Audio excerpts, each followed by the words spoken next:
Sciatica बहुत ज़्यादा है। अच्छा। शियाटिका मैं ये नहीं कहूँगी कि यंग एज में है, थोड़ा सा वो एल्डर पीपल्स की तरफ चला जाता है, उनमें बहुत ज़्यादा है। और दूसरी चीज़ है, मैं एक जो हमारे मर्द हजरात हैं मैं उनको एक बात ज़रूर कहना चाहूँगी कि आप अपना जो वॉलेट है वो अपने जो पैंट की पॉकेट है उसमें ना रखा करें, क्योंकि फिर वो डिसबैलेंस हो जाती हैं चीज़ें। इसकी वजह से शियाटिका बहुत ज़्यादा है। एक ये भी कॉमन रीज़न है शियाटिका का, लेकिन हमें लगता है कि नहीं वो कोई नव दब गई होगी तो इस वजह से, लेकिन ऐसा नहीं है।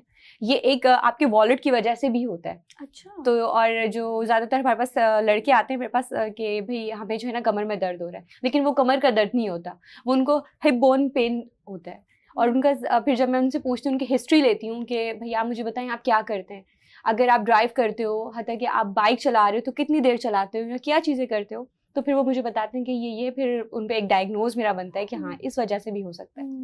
इवन लाइक अगर आप बाइक बहुत लंबे टाइम के लिए चला रहे हैं ना, तो अब इतना सीधा तो नहीं बैठ पाता, you kind of slouch and like back slouch होना शुरू हो जाती है, तो उससे भी बहुत बैक पेन के इशूज़ हैं। देन कराची के रोड्स की आपने बात की, तो आई फील लाइक अभी कुछ टाइम पहले ही मैंने इस तरीके की रिपोर्ट देखी थी कि कराची के रोड्स की वजह से बहुत ज़्यादा ऑर्थोपेडिक के एंड फिजियोथेरेपिस्ट के इश्यूज इस वजह से भी क्रिएट हो रहे थे। तो आपके पास इस तरीके के केसेस आए? बिल्कुल इस तरह के केसेस आए, बहुत ज़्यादा आए हैं, और ख़ास तौर पे बैक पेन का तो बहुत ज़्यादा बढ़ चुका है। अगर आप, मैं सिर्फ ये कहूँगी कि हर दूसरे तीसरे दिन अगर हमारे पास पेशेंट्स आते हैं, इवन मेरे पास अगर मैं फ़िटनेस के हवाले से बात करूँ तो मेरे पास ख़वातीन आती हैं या फिर जो भी मर्द हज़रात आते हैं तो उनको भी ये प्रॉब्लम है। बहुत सारे ऐसे लोग हैं कि जिनको बैक पेन तो बहुत ज़्यादा ही अब बढ़ चुका है। इवन ये तो फिर अगर हम बात करेंगे कि 21-22 साल, ऐसा नहीं है, 17-18 साल इन उम्र के लोग हैं उनको भी ये तकलीफ है। लेकिन ज़्यादातर ये वजह ये उनका बैड पोस्चर, उनके बैठने का तरीका, उनके लैपटॉप, मैं बार बार लैपटॉप मोबाइल पे इस वजह से फोकस दे रही हूँ क्योंकि ये है उनको, वो कमर झुकाकर देख रहे हैं, गर्दन झुकाकर देख रहे हैं, इस तरीके से मोबाइल यूज़ कर रहे हैं और घंटों घंटों यूज़ कर रहे हैं।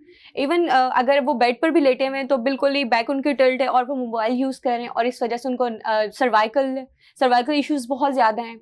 और ये साथ में फिर वो कॉलर यूज़ करके इस्तेमाल कर रहे हैं और ये सारी चीज़ें चल रही हैं। ज़ाहिर अगर ऑर्थोपेडिक के पास जाएंगे वो तो आपको सिर्फ पेन किलर या सप्लीमेंट्स लिख देंगे, उसके बाद फिर आपको ये भी कहेंगे कि भैया आप अपने पोस्चर पे काम करो, लेकिन पोस्चर पे ऑर्थोपेडिक कभी काम नहीं करता, वो फिजियोथेरेपिस्ट ही काम करता है। और जब तक वो हमारे पास आते हैं तब तक वो उनका जो इशू वो बढ़ चुका होता है, वो सिर्फ सर्वाइकल का नहीं रहता, वो और भी बहुत सारी चीज़ें हैं जिसपे बहुत सारी मज़ीद चीज़ें ख़राब हो चुकी होती हैं।